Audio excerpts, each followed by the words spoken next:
for you?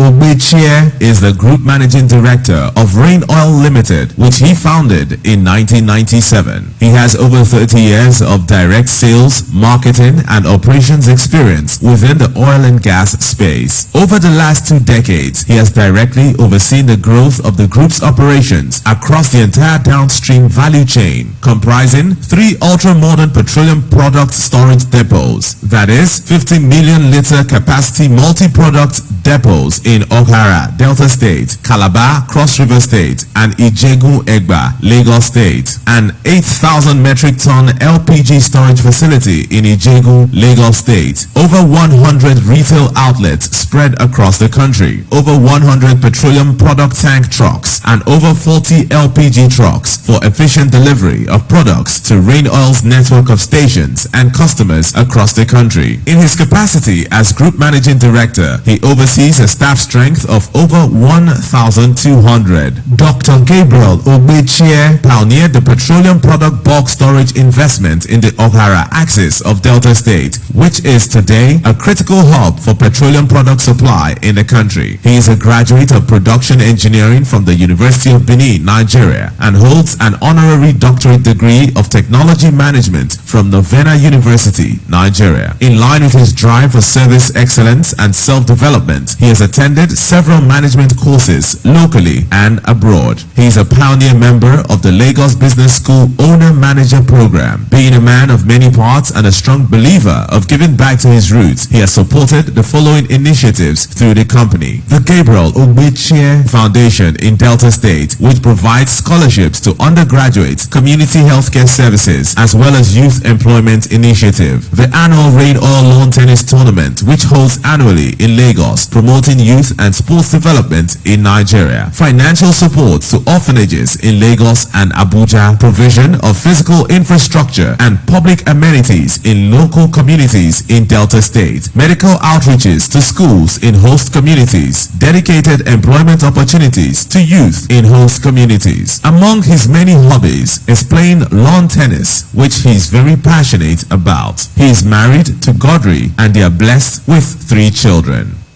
House on the Rock. Please make welcome Dr. Gabriel Ugbechie.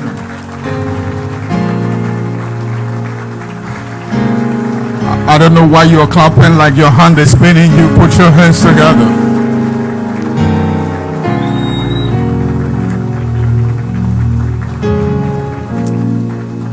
You may be seated. Okay, I already have seen a lot of similarities between us. First of all, he has 3 children, and I have 3. He came wearing my collar this morning, and he loves lawn tennis, that I do love also. So you see, there's a path to greatness. So, you know what is remaining now? Praise God. I will get there, man. Praise God. All right. We have a first-class media personality who will anchor this program. He's a member of this church and an executive in Man-to-Man Conference Committee. He is one of the senior reporters in Bridge FM. He's the son of this house who just newly got married and is still in the honeymoon, but came out of the moon to anchor this program. We are honored and privileged to have in the house Mr. Rex. Let's put our hands together as he comes.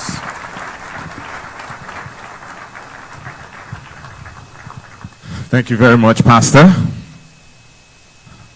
Do we have men in the house? Yes. Okay, so once again, I want to thank you, Pastor, for convening this conference. We've been having a blast, and this is the final weekend, and we are ready to, take it up a notch. All right, I want to give a special shout out to the Man-to-Man Committee. Please put your hands together for them. They are the reason we are able to do all we're doing this morning. Okay, and I want to say another big welcome to our guest this morning. Good morning, sir.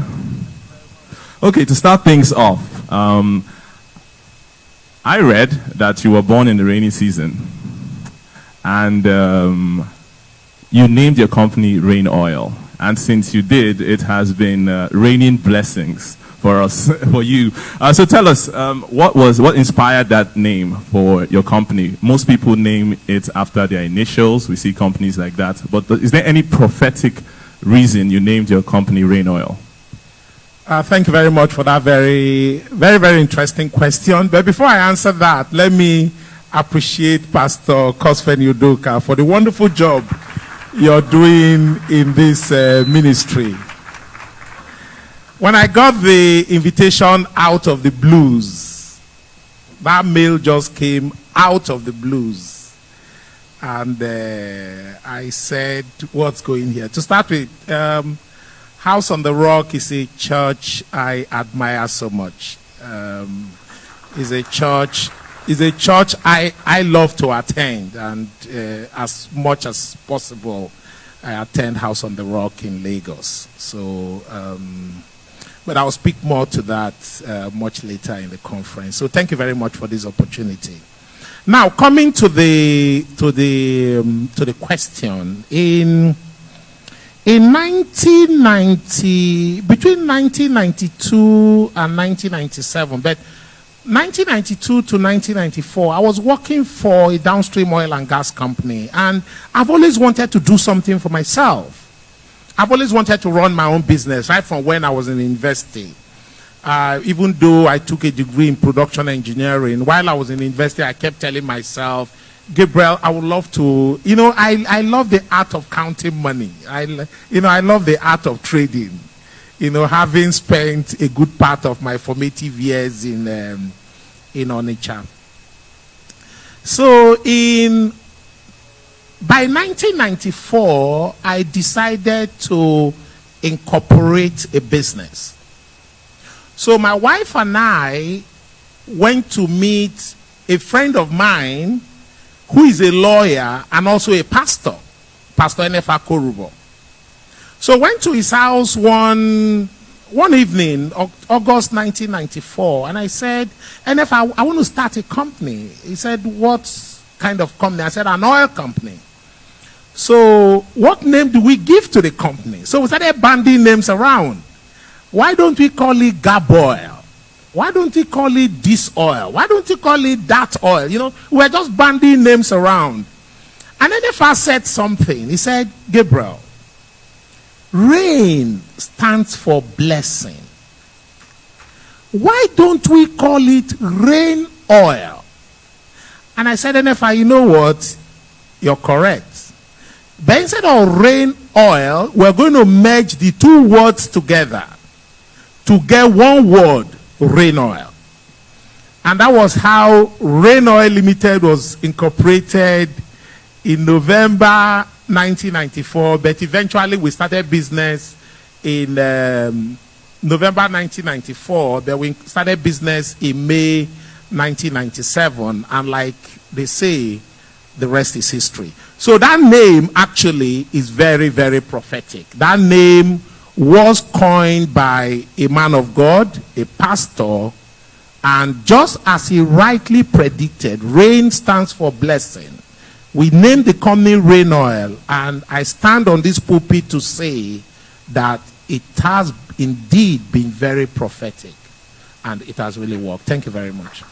Okay, let's now talk about the journey so far. Throughout this conference, we've heard a lot, but I'm sure a lot of men want to hear the processes, in building the business. And we know the oil and gas sector is capital intensive to start, especially in the downstream.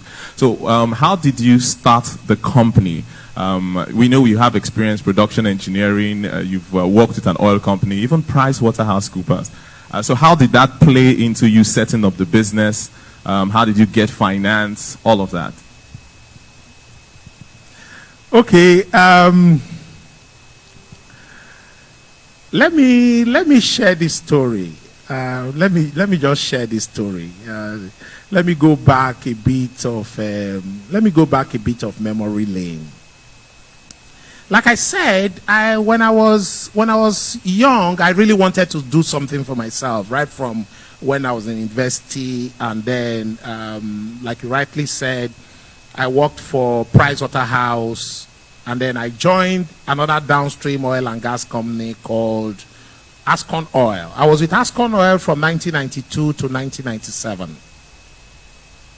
Between 1992 to 1997, at the point I wanted to start this business, I was on a salary of 30,000 naira a month. I asked myself one very simple question. Gabriel, what else can you do to make 30,000 naira a month?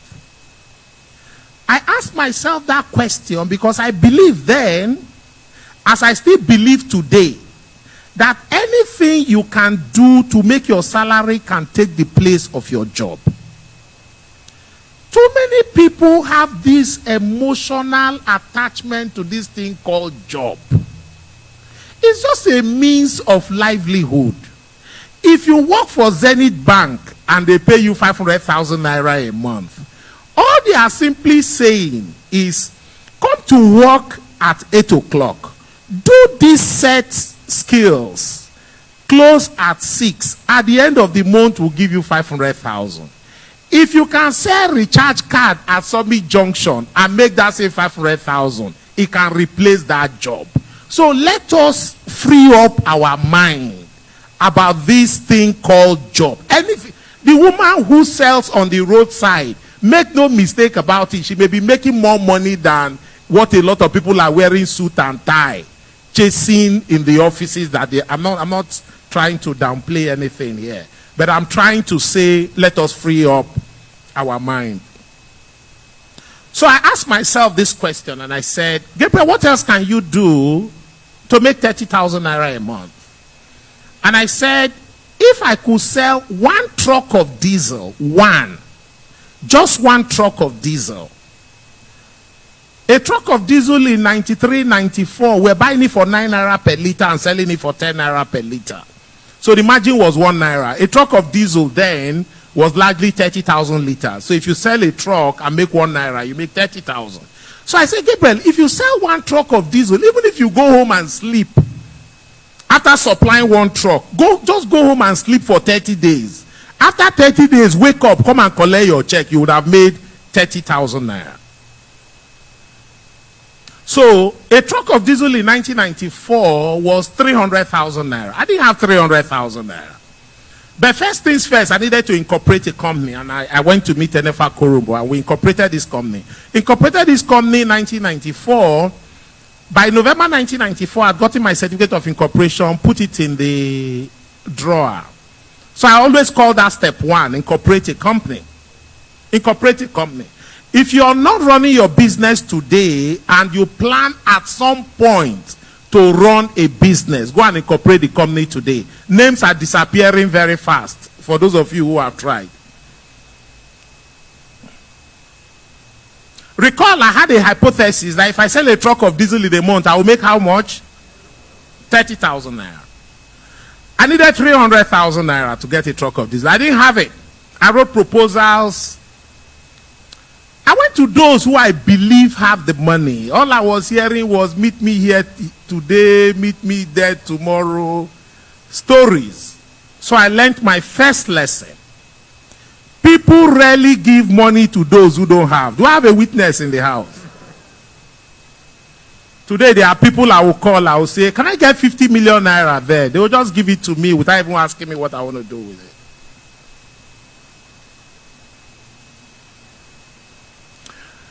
But 93, 94, 95, I had a habit. My office was in a solo. For those of you who know Lagos well, I had a stockbroker on Bank Anthony Way in Ikeja. With as little as 2,000 naira in my pocket, I will drive from a solo to Bank Anthony Way in Ikeja. I will give 2,000 naira to my stockbroker. Nyemike, buy me 500 units of Nigerian breweries. With 1,500 naira in my pocket, I will drive to Bank Anthony Way, Nyemike, buy me 400 units of First Bank. I was going through my capital market file one day, and I saw a receipt. That file, any of you who is privileged to come to my office, I still have the file. The receipts have all changed color. They are all brown now. I saw a receipt, 500 naira receipt, with which I bought shares in Aboseldehyde Laboratories. How many of you here remember that company or ever heard of that company? I bought 500 naira shares in Aboseldehyde Laboratories. I was investing in shares, little by little. Remember I incorporated this company when? 1994. I need you to flow with me. I need to be sure you're listening. 94. By 1996, I was getting frustrated that I couldn't raise the 300,000 naira. One evening, I remember it was in August 1996, I got up from my house and I brought out my capital market file and I started itemizing all the stock one by one. 2,000 units of 7-Up at 70 kobo per share, 1,400 naira. 2,000 units of First Bank at 6 naira per share, 12,000 naira. I was itemizing all the stock. By the time I finished itemizing the stock, it went into 2 pages. When I summed it up, it came to 497,000 naira. Praise the Lord. Hallelujah. I was shocked. You know, the Bible tells us, cast your bread upon the waters that you may find it after many days. The 2,000 naira, 1,500 naira, 5,000 naira that I was investing in stock had grown to 497,000 naira without my knowing. I gathered the shares. Again, those were the days of share certificates, not the days of CSCS. How many of you here know what CSCS is? Now, men, let me tell you, let's digress. You need to be financially literate. You need to invest. You need to invest. But I will come to that. Let me focus. I took those share certificates, took them to the same stockbroker. He verified the ones he could verify. He sold the ones he could sell. And at the end of the day, I had my 300,000 naira. Praise the Lord. Hallelujah. Recall I had a hypothesis that if I sell a truck of diesel, I will make how much? 30,000 naira. I now needed to go into the marketplace to test this hypothesis. I'm a salesman. I'm still a salesman. When I get into my sales mode, I can sell anything. I had a classmate in a company called First Aluminium. We were classmates in the university. Mike Okolo. Mike Okolo was working for First Aluminium somewhere in Akilo, in Ikeja. So I met Mike, who introduced me to the purchasing manager, a man called Mr. Ojo. So I had no problems convincing Mr. Ojo to give me an LPO to supply First Aluminium 1 truck of diesel at 10 naira per liter, 300,000 naira. So Mr. Ojo told me to come on this fateful Tuesday to come and pick up my LPO. So I went there very excited. Hey, Mr. Ojo, how far? What of the LPO? Sorry, the LPO is not ready. I said, why? He said the GM refused to sign. I said, which GM? I got up. Mr. Ojo thought I was leaving. I knew the GM by reputation. A man called Mr. Aija Haneku. His office was down the corridor. He had a secretary who was sitting to the right of his door. I knew that if I made the mistake of telling that secretary I wanted to see that man, that would have been the end of it. So I just approached the man's door. Good afternoon, man. Before she could raise her face to see who was greeting her, I opened the man's door and I was in his office. Yes, young man, what can I do for you? My name is Gabriel Ugbechie. I'm from Rain Oil Limited. My LPO is on your table. Please help me sign it. He said, which one is Rain Oil? We only buy from Mobile or Unipetrol then, or Total.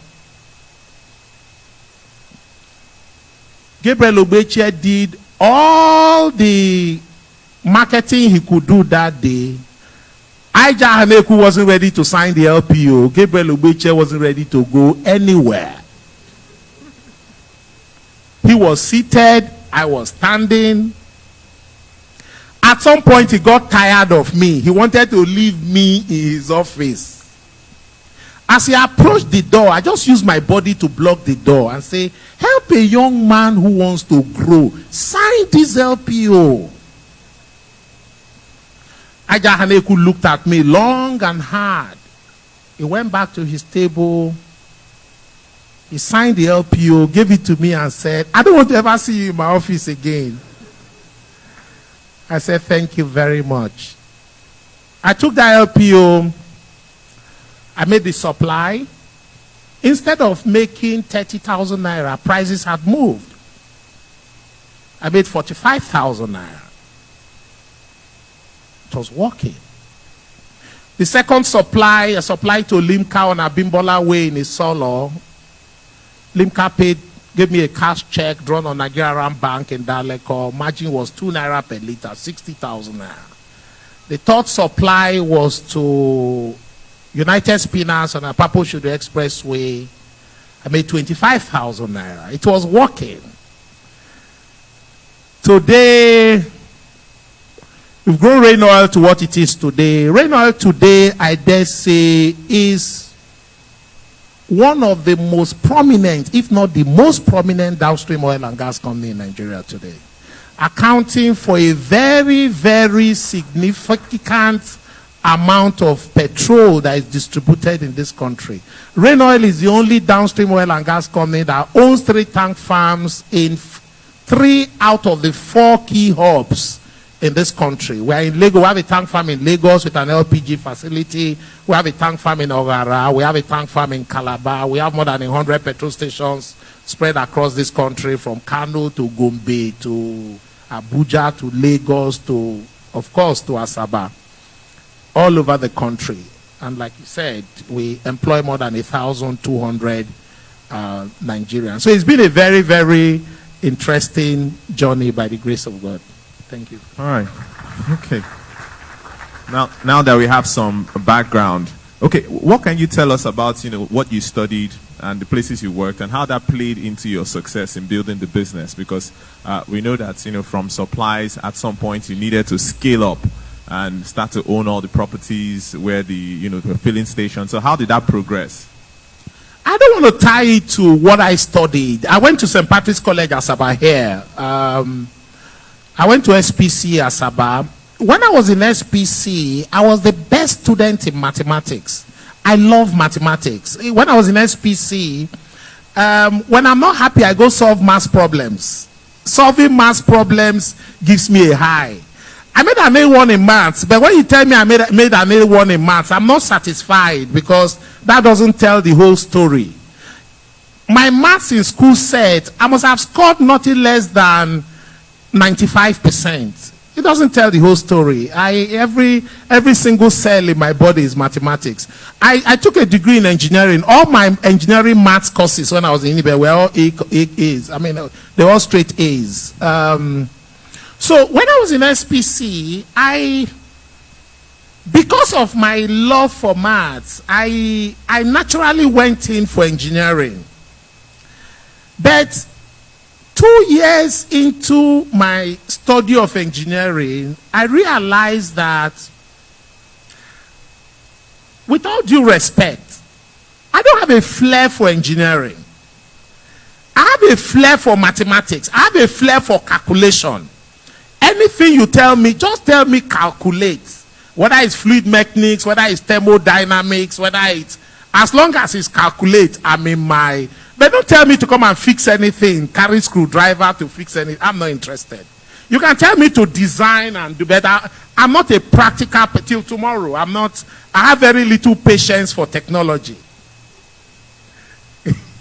People are created differently.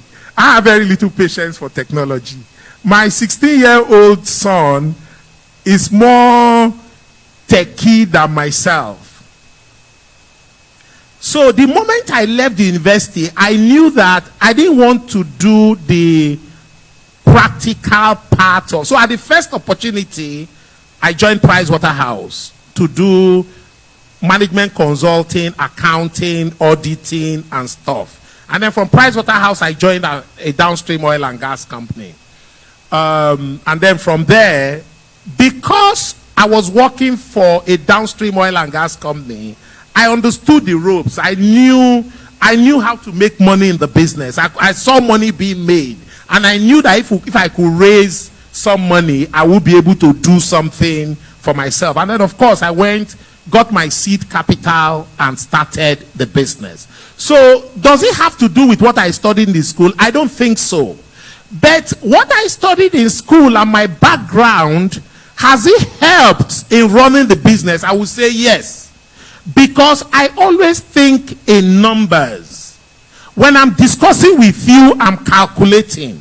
People who are around me would always tell you that I'm very calculating. In a conversation, I can break down the numbers. I can tell you what will work and what will not work. I mean, whatever, because you see, business is all about numbers. Like I always say, you are only in business when your income exceeds your expenditure. If your income does not exceed your expenditure, you've just created activity. You're just busy. You're just busy. We're not here to be busy. We are here to make money. So you must be able to calculate what the bottom line is. You must be able to think on your feet. Because of my background in engineering, because of my background with mathematics, I can calculate on my feet. And then, of course, I'm very strategic. You know, in business, you don't work on impulse. No. It's not an impulsive thing. Like they say, entrepreneurs are risk takers, but they take calculated risk. You don't take blind risk. So you must calculate your risk and be sure that it will work. So, in my expansion, in my investment, I always bring in strategy into it. And what I have studied and my background fits into my strategy. So my strategy is very in-depth. I think through. Where do I want to be next year? Where do I want to be in 2 years' time? Where do I see this company 5 years from today? You must write it down. It's like, saying, write down your vision and make it plain. You must write it down. Don't live by the day. Don't live, it's like anywhere the wind blows you. No. What do you want to achieve by December? By December 2022, where do you want your life to be? Write it down. And then every single action you take on a daily basis must be geared towards achieving that objective which you have spelled out. So again, I go back. Does it have to do with what I studied in school? I don't think so. Does it impact it? Very much probably. Because we are an embodiment of every single knowledge that we have. When you are in school, whether it's secondary school or university, you are in the university, they say you're studying pole science or you're studying law. There's a set of courses and books that are recommended for what you have to do, correct? But once you get that degree and you come to the larger society, there are no textbooks anymore for you. So how much you know now depends on how wide and far you read. Which is why I always encourage people, you must read. A lot of us don't read even things as simple as newspaper. Newspaper is intelligence on the go. Every morning I wake up, before I leave my house, I've read all the papers. All. I've read Vanguard online. I've read Punch online. I've read This Day online. I've read The Nation online. I've read all of them before I leave my house. When I get to the office, they will always also supply me papers. Which is why there's nothing that will happen in the economy that will pass me by. I am very well informed. Make no mistake about it. I am very well informed. You can't run a very successful business without being well informed. Take that to the bank. Information is key. And then you must read. Which book are you reading? How many books have you read this year? How many books did you read? If you come to my library is very rich. Very, very rich. When I travel, one thing I do, I buy books. Business books, books on leadership, books on... Just read. No knowledge is wasted. Because when you take decisions, it is information that you have that is impacting that decision that you're taking. You may think you took that decision impulsively or instinctively. No, it is the knowledge that feeds the instinct. Without the knowledge, your instinct will be unguarded. So, how much knowledge do you carry? How much knowledge do you have? That determines ultimately how far you go. Thank you very much. A round of applause for Dr. Gabriel Ugbechie. So let's move to the risk part of the business. I'm sure every business has its risks, and you said calculated risk. So what are some of the risks you faced in building the oil and gas business that you started to this point, and how did you surmount them? There are always two sides to a coin. And I always tell people this. I say, look, in every business where you can make a profit, you can also make a loss. Which is why profit and loss are two sides of the same coin. You know, it tells me, you know, we're all Christians. The parable of the talents. The master who was traveling and gave talents to his servants. One got 1 talent. He went to trade, he got 5. Another one traded, got 3. Another one went to dig the ground and put it there. And the master came back and said, how? Even if you put it in the bank, I would have earned some interest. And took it from him and gave to the one who have more. The point is, there's always that upside, but there's always also the downside. The key thing is we take calculated risk. In the oil and gas sector, there's a lot of risk. And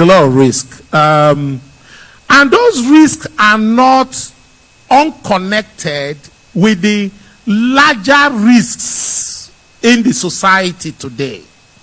This economy is tough. Do I have a witness in the house? The economy is tough.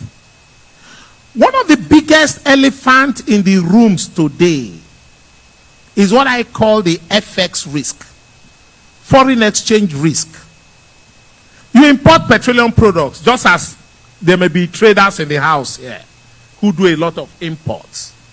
So I've imported diesel into this country. I did a letter of credit to my foreign trader. The diesel has come in. I've done my numbers, and I say 10,000 metric tons of AGO, ICE on the international market is trading for, today, let's say $600 per metric ton. Value of the cargo, $6 million. 10,000 metric ton, 11.6 million liters of diesel. Exchange rate, 400 naira per liter. You do your landed cost. Okay, it's landing for 230 naira per liter. Okay, you're selling for 240 naira per liter. You're making a margin of 10 naira. And then you sell. You realize the naira. The time now comes to pay your foreign supplier. Naira that you thought and you did your numbers that is at 400 naira per dollar is now 500 naira per dollar. The goods have been sold. So you can't reprice it. The naira you have is no longer sufficient to pay your supplier. You thought you made a profit of 10 naira per liter. You thought you made a profit of 100 million naira. And you were happy. But 6 months later, you realized that 100 million naira profit is actually 150 million naira loss. So these are risks. How do you mitigate those risks? Again, that now comes to the issue of strategy. How do you hedge your FX? How do you ensure that you don't get into a fluid situation, that you don't take an open-ended position? How do you ensure that your price is fixed? How do you ensure that you say, okay, fine, dollar today is maybe 400? No. Let me say as at then, whatever number I use, I'm just using it for examples, correct? So dollar today, let's say, is 400 naira. What do I think is going to be in 6 months' time? And then begin to hedge against that to ensure that you don't take an open-ended position.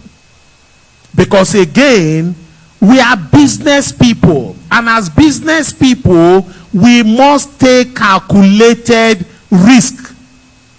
As a businessman and as a leader, you have a responsibility to ensure that the business survives. I will tell you this, and this is one thing I always share with my staff. I say, today, Rain Oil has about 1,200 people who are working in the company. So 1,200 people have staked their livelihood. So the company today is bigger than me. I don't have a right to wreck the business. Do you understand what I'm talking about? You may be the owner of the business, but you don't have a right to wreck the business, because too many people have staked their livelihood on the business. So you must ensure that you have the right strategy. Well, talking about risk, I can talk about risk for the next 1 hour. But there are so many scenarios. I mean, you have to do a lot of scenario planning.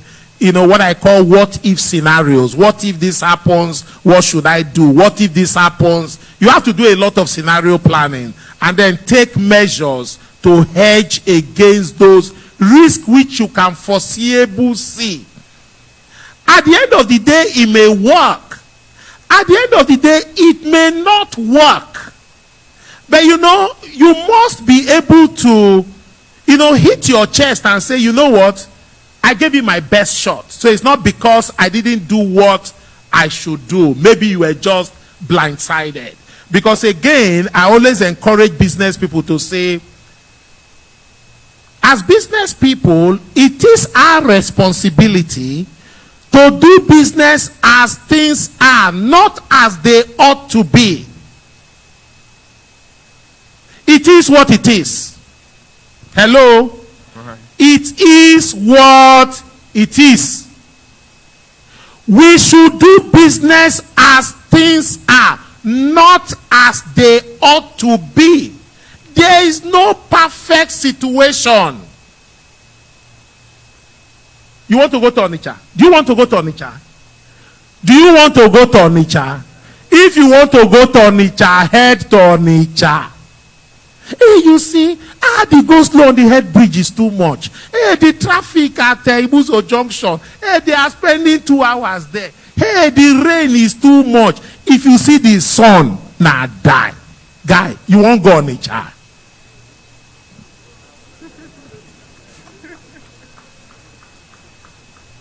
Because there is never a perfect situation. If you are waiting for perfection, you will wait forever. Get on with it if you want to do it. That is what. So I don't indulge in pity party. Because pity party doesn't help anybody. Like I tell my staff, I say, look, let's not come here to complain. Nobody should come here and complain. I want people to come here with solutions. You know why? At the end of the month, we have salaries to pay. We are going to credit people's account with money, not with excuses. When the month ends, you're not going to give people excuses why salary is not being paid. Am I correct? Yes. So let's not come here and turn this into a pity party. There is foreign exchange fluctuation. Yes, we know. There is inflation in the economy. Yes, we know. Price of crude is fluctuating. Yes, we know. Fine. With all these parameters and all these limitations, gentlemen, what do we do? That is the discussion we want to have. So let's not spend our 1 hour of meeting indulging in lamentation and pity party. There is no medal for lamentation. There is medal for those who find solution in the midst of those challenges. Thank you very much. Let me leave it at that. Okay, as we move on, I hope we're getting our questions ready. Yes, all right, because we need to get to all those questions, but I still have some. Talking about the strategy, because you said you're a very strategic person. What kind of strategies did you use to give your business an advantage, knowing full well that there are so many other oil and gas companies, those who have come from abroad and all of that, and now you are a big player in the market. So what strategy did you use? Strategy is very transient. The strategy we used in year 2000 is different from the strategy we used in 2006. It's different from the strategy we're using today. I was in Harvard Business School where I went to do a program. And one of my key takeaways from Harvard Business School, they said, a poor strategy excellently executed is better than an excellent strategy poorly executed. What's your strategy? But most importantly, what is the execution? Too many people have strategy. How well are they executing it? What's your execution? Let me share an example with you. Live example. In my early days in this industry, the downstream then was broken down into the major marketers and the independent marketers. The major marketers then being the Mobil, the Texaco, the Unipetrol, the Total and Co. The independent marketers being the Rain Oils and the others, correct? The distribution of fuel in the country then was such that NNPC then, which was the key source of product, was giving more fuel to the major marketers than they needed and less fuel to the independents than we needed. I had a station in Ipaja in Lagos, that could sell, it was selling 25,000 liters of fuel a day. So it was selling like, let me say, 20 trucks of petrol in a month. But my allocation for that station was only 2 trucks. But I could sell 20 trucks. But I getting how many trucks? 2 trucks. So I needed to come up with a strategy on how to ensure I have enough fuel to sell in that station. So I had a challenge, correct? So I needed to go back and strategize. So I said, okay, you know what I'm going to do? I will go into some relationship with a major marketer. So I came to Asaba. Around 2006. I said, any town I go into, I will go in with 2 stations, not 1. So I came into Asaba with 2 stations. The first one I call Asaba 1, which was a rain oil station down the road by SIO Industries. I've converted it today to an LPG plant, for those of you who have been in Asaba a long time. The second one, I call it Asaba 2, the rain oil station that is just here, coming from Okpanam, it's on the right. I brought in that station, I branded that one Oando, and branded the other one Rain Oil. It was strategic. The strategy was to ensure that in the name of Oando, I get enough fuel, not only to feed this station, but to feed that other one and feed every other one in this area. I did it in Asaba. I did it in Kaduna. I went to Kaduna. I got 2 stations about 2007. I branded one Oando. I branded one Rain Oil. I branded one of my stations in Lagos, Oando, and branded the rest Rain Oil. So I was running under 2 brands. Rain Oil being my brand, the second brand being Oando. But it was strategic. It was to ensure that all my stations, not only does all my stations get enough fuel to sell, that I even have excess to sell to other people. So what's your strategy? And what's the implementation? So I had a strategy. Not only did I come up with a strategy, I executed it diligently. I put structures on the ground to back up the strategy. And it worked effectively. Today, of course, I'm not running any station under Oando. With all due respect, Oando has suddenly become a competitor rather than somebody we look up to. You understand? Because boys become men, correct? Boys become men. So that in fact, as a matter of fact, today, Rain Oil is now in a position where other people are building stations to brand their stations Rain Oil, to now run under our franchise as part of their own strategy. So what's your strategy? And what's your execution? So I can speak on this so much, but I don't want to. I don't. Thank you so much. Thank you. But I just want to clear one thing up.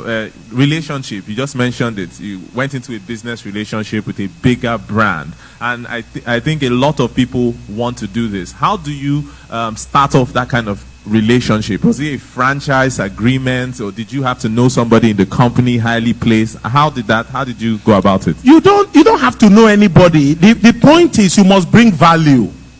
You must bring value. Relationships is all about value. Are you bringing value, or are you a parasite? People don't want relationships that are parasitic. What a lot of people are banding around as relationship is actually a parasitic relationship. Oh, help me. Oh, listen, no matter how highly placed somebody is, he needs people who bring value to them. Nobody is an island to himself.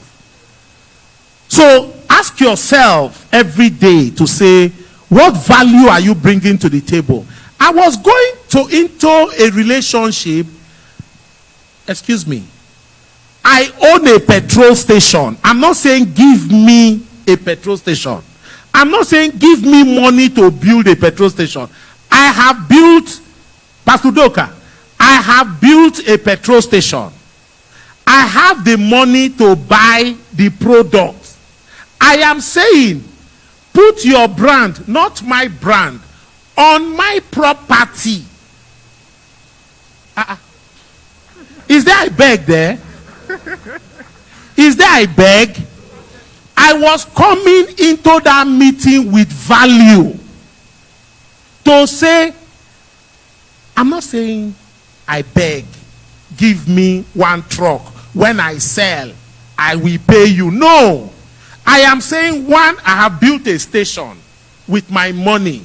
Two, when I sell product in that station, two of us are sharing margin. So I am ceding part of my margin to you because I'm running it under your brand. Three, I am paying you in advance. So sell me 1 million liters of PMS. Then how much? Let me say 60 naira.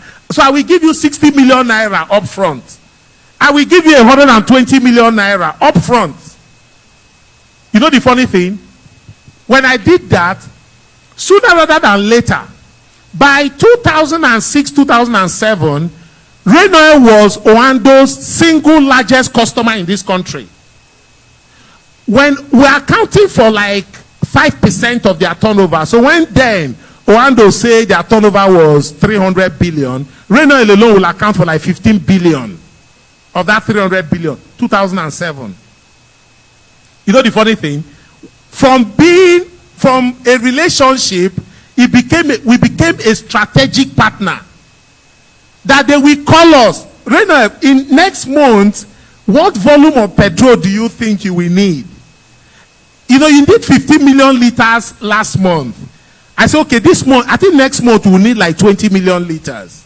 So they can put it into their planning. So the point is, you must bring value.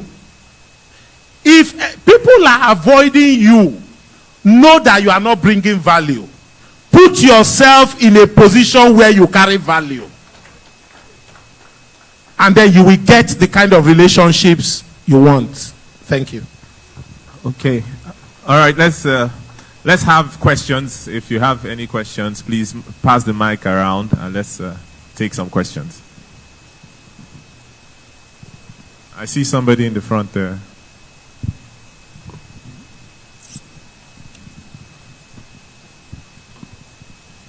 Thank you very much, sir. Thank you, Rex, for very wonderful moderation. So I want to ask this question. It's been very heavy on my mind. If a young man meets a Dr. Gabriel Ugbechie or a Dangote, what should they ask? Okay. That's my first question. What should they ask for?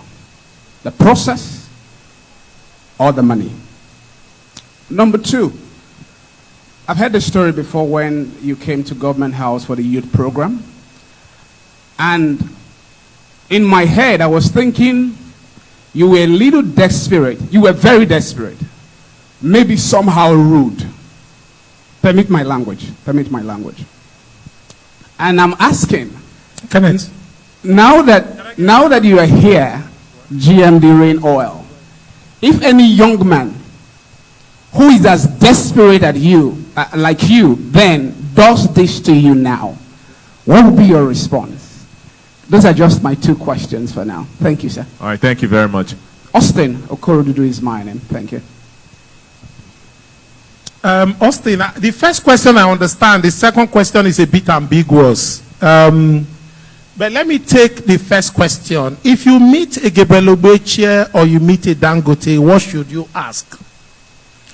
I will take the popular Chinese adage that says, instead of giving a man fish, teach him how to fish.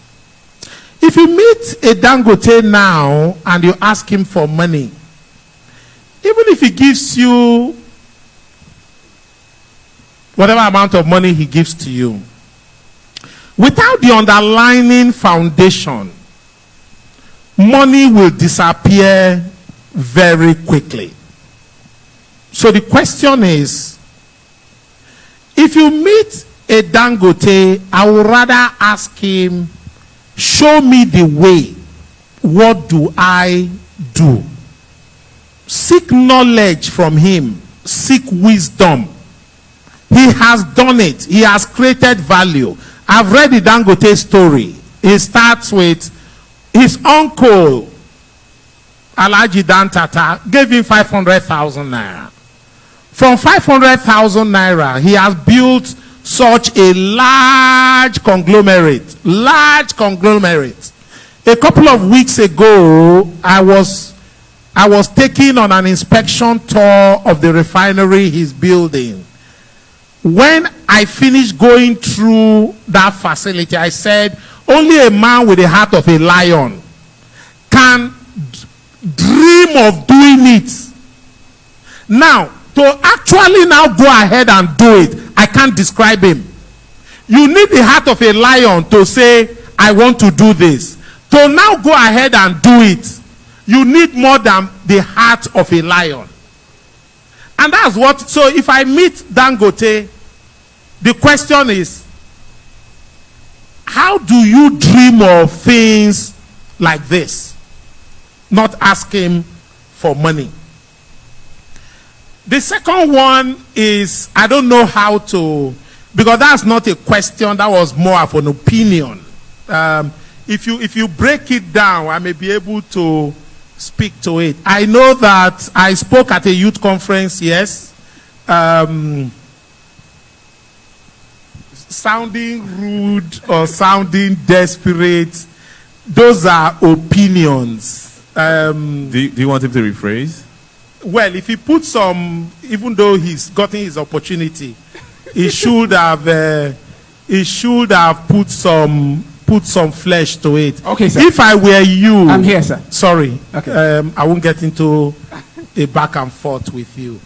Okay. If I were you, this is not the youth conference. This is man-to-man conference. You should have, just in the circumstance, come up with your own question, even though you're using that as a background. Because people who were here were not there, so they cannot put anything in context. Having said that, thank you very much. I'll take the next question. All right. Thank you very much. Good morning, sir. My name is Uche. So please, I want to ask, I think there's a part missing in this your story, and it has to do with funding. How did you go from someone who sells a truck and makes 30,000 naira per truck in 1997 to someone who makes 15, you said 15 or 5% of Oando's revenue as at 2007, just within 10 years? How did you get, or how did you come about, like how did the funding to expand the business come from? Was it from reinvesting your profits, from a bank loan, from family, or how did the funding come about to grow this big in 10 years? That's my number one question. Then number two is, I think it's something that bothers me. Okay. The Bible says that one will chase 1,000 and two will chase what? 10,000. One will chase 1,000, two will chase what? Now, 1 1,000, 2 10,000. He said 2 is times 10. Now, is the power of multiplication. You asked a very, very good question, but at the same time, you provided the answer to one. The first thing which I will speak to much later in the conference this evening, and then hopefully by tomorrow when I get into my slide, and then I can begin to get more of a deep dive. And that's one of the things I will talk about, one of which is keep your earnings in the business. As you make money, keep your earnings in the business. So one of the things we have done, and one of the things we keep doing, is that as we are making money, we keep keeping the money in the business and keep using that money to regenerate the business. That is one. Then number two is leverage. As you begin to make money and as you begin to show capacity, then leverage begins to come into the business. Banks actually begin to chase you with money. Do you understand me? Banks, a lot of people say banks don't give money, banks don't give money. I say no. Banks are desperately looking for who to give money to. You have no idea how many banks are chasing me, begging me to take money that I don't need. Billions of naira. I will say no, I don't need it. Because of what I was talking about. Are you bringing value? When you create, you see in this Asaba, a lot of people will go to bank, they can't raise, banks can't give them 10 million. The same banks, there are people they are chasing, begging them to come and take 100 million naira, and they are saying no. Correct? For those of you who are running businesses. So you must put yourself in a position where you are bringing value. I don't like that word, I beg. No, I beg gets under my skin. What value are you bringing? So, Rain Oil, when we started the growth, you get to a point, the banks kick in, and then funding comes in, and then you accelerate. Correct? Okay. Having said that, let me put that discussion in context. Let me put it in context, just for your sake. Let me put it in context. The beauty of the oil industry is that the cash flow is unbeatable. Boy, how many of you here have driven into a petrol station and bought fuel on credit? How many? Raise your hand. When you drive in, as you are buying, you are paying. No. There's no credit. You come to the depot, you want to load product. Not only would you have paid, the money would have been confirmed. You go settle well for account. You go see the alert well before you get the goods. It's a high turnover, low margin business. It's a high turnover, low margin. Okay. Let me break it down for you so that you can relate with, because I don't want you to leave here with the wrong impression. Correct? Okay. I owe you explanation. Okay, what's your name? Yes, sir. Pastor Favor. You said Pastor Favor, right? Oh, Mr. Favor. Okay. Favor. Favor has 5 million naira. Favor has 5 million naira. I want to keep it simple. 1st of September, Favor has 5 million naira. He uses 5 million naira. I want to simplify it for you. He uses 5 million naira. He buys 1 truck of petrol on 1st of October. By 2nd of October, he sells it and gets 5,030,000. I want to keep it simple. The margin is just 30,000 on 5 million. Is 30,000 a lot on 5 million? It's very small. Okay.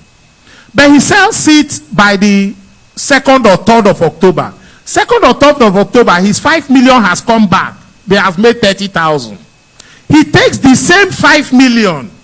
He buys another truck on the 5th of October. By the 6th of October, he has sold it again. He has made another 30,000.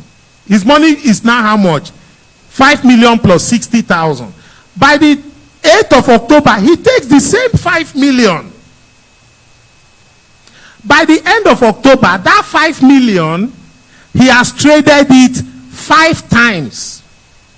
With 5 million, he has generated a turnover of 25 million.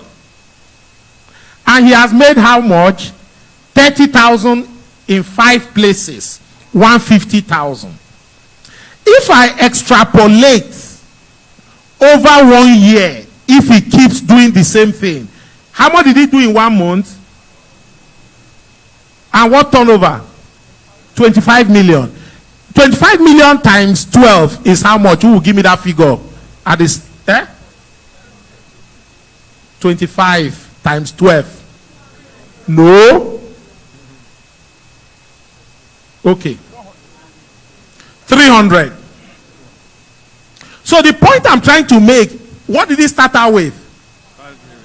Has that 5, even though he has turned over 300 million, how much cash does he have? His cash is still at best 6 million. So it doesn't mean he has 300 million, correct? How much cash does he have? 6 million. Okay. So are you seeing what I mean by leverage now? So don't run with 15 billion. It doesn't mean, I'm just talking of turnover. Because the fuel business is a high turnover, low margin business. If you want to do 15 billion naira in a year, you will be surprised that with 100, 200 million naira trading, you may be able to generate that level of turnover. If you want to drill down further, come and see me. Then I will charge you for consulting. A round of applause for our speaker. Do we still have time? One more. Okay, one more question. One more question. Okay, thank you very much. My name is Benjamin A. I study petroleum engineering, so this is quite nice to me. One question I have is how to start small. You've mentioned particularly the trade in marketing, which is good, but I would like to know, like if I have 5 million, I want to start today, like 3 aspects so I can look at which one is best, in starting small if I have like 5 million today. Then the second question I have is considering the clean energy global drive, lots of countries, France is looking at banning, fuel cars in the next 2040, and they're looking at hydrogen fuel cells and all these other means of energy. How is it going to impact the oil and gas industry? From 2012 thereabout, I saw lots of companies start looking into solar and other alternative energy industries. So I'm asking now, is business looking at that? And for someone like me who is just about starting, I'm also trying to look at what is the world turning to so that I can also have my hand in oil and at the same time in next generation energy resources. Thank you. Okay, thank you very much. Your very first question says, for somebody who has 5 million naira, how should a person start? I will rephrase that for you. What's your core competence? Where do you have the knowledge? I went into oil and gas business, the downstream, because I had worked for an oil and gas company for 5 years. I had the knowledge. I tell people that the most important thing you need in any business you want to do is knowledge. A lot of people think it's capital. I say no, it's knowledge. When you put knowledge in front and capital is trailing knowledge, the knowledge acts as a protective shield over your capital. When you put capital in front and knowledge is trailing capital, what tends to happen is that you tend to lose the capital to acquire the knowledge. And that's when we say you have learned the hard way. May not be our portion to learn the hard way. Amen. So when people come to me to say, I have 5 million, what do I do? I say, no, keep your 5 million first. Quarantine it. Keep that 5 million aside. The first question is, what knowledge do you have? Do you want to go into the oil business? Leave that 5 million. Come and understudy the business. Yes. Understand how the business is run. Because every business has its own trade secrets. I see people who come to me and say they want to do the oil business, and then they engage me. If 10 minutes of listening to them, I say, guy, you have all the money in the world, but you're going to lose this money quicker than you can recall. Go and keep this money. Go and try to understudy the business. So, have you worked in the oil industry before? If you have, no, it's a rhetorical question. If you have, well, at 5 million at best, what you can buy today is a truck of petrol. Go and buy a truck of petrol. Go and look for a petrol station to supply, and then they can sell and pay you and give you a margin. There's a lot of margin on the retail side today, so there's a lot of upside for those who supply to petrol stations. However, there's also the risk side of the credit risk side of it, which I will be speaking on later today and hopefully by tomorrow as well when I do a deep dive. Now, the second one about renewable energy and co. Of course, the world is going green. I was in Paris just before COVID started. I was just going down a street in Paris, and I saw cars and power bikes just plugged on the roadside to power charging ports. And I said, oil has an expiry date. As of today, UK has come up with a regulation that by 2040, they don't want to see any fossil fuel powered vehicle on their road. So by 2040, and the European unions are even bringing it a bit down. I was in the US, I came back from the US about a week ago. In the US, Tesla cars are all over the place. Tesla cars are, so the world is moving away from hydrocarbons. I worry that Nigeria is still stuck with their crude oil, and nobody is thinking about what is going to happen to this economy when crude becomes a matter of the past. For us, if you notice, again, talking about strategy, we are already positioning ourselves away from that. It's a gradual thing. For those of you who may be observant, if you notice a lot of the rain oil stations around, I was giving an example about Sabah 1. We've converted it to an LPG plant. We've converted it to gas. If you go to our station opposite House of Assembly on Okpanam Road, you see an LPG facility there. We are installing LPG in all our petrol stations nationwide because the world is moving towards gas. Within the next 2 years, we want to start seeing cars in Nigeria run on gas. We are investing in that right now. Money will be given to people to convert their cars to run on CNG. That conversation is ongoing. So, you know, like they say, if you throw a frog into boiling water, it will jump out and survive. But if you keep a frog in cold water and heat it up gradually, it will die there. Because the frog will not be sensitive enough to know when that temperature crosses the critical point. Again, it brings us back to strategy. We are strategizing. We are not waiting for when that world will have moved to clean fuels. We are changing our investment. In the last 1 year, about this time last year, we commissioned an 8,000 metric ton liquefied petroleum gas facility in Lagos. Today, we bring in LPG in shipload into this country to feed cooking gas. Have you noticed that people no longer buy kerosene? Because everybody is moving towards LPG. We are in the forefront driving that process. We are also in the forefront driving the conversion of cars to run on LPG and to run on compressed natural gas. So that by the time the world moves away from oil, rain oil would have been ready to take advantage of that market. Thank you very much, gentlemen. A big round of applause to Dr. Gabriel Ugbechie. Yes, for more, come over this evening for the man-to-man conference. And also, let me allow our senior pastor to close this session. Thank you very much. All right, let's appreciate our guests this afternoon. God bless you, sir. Thank you. Thank you very much. Thank you.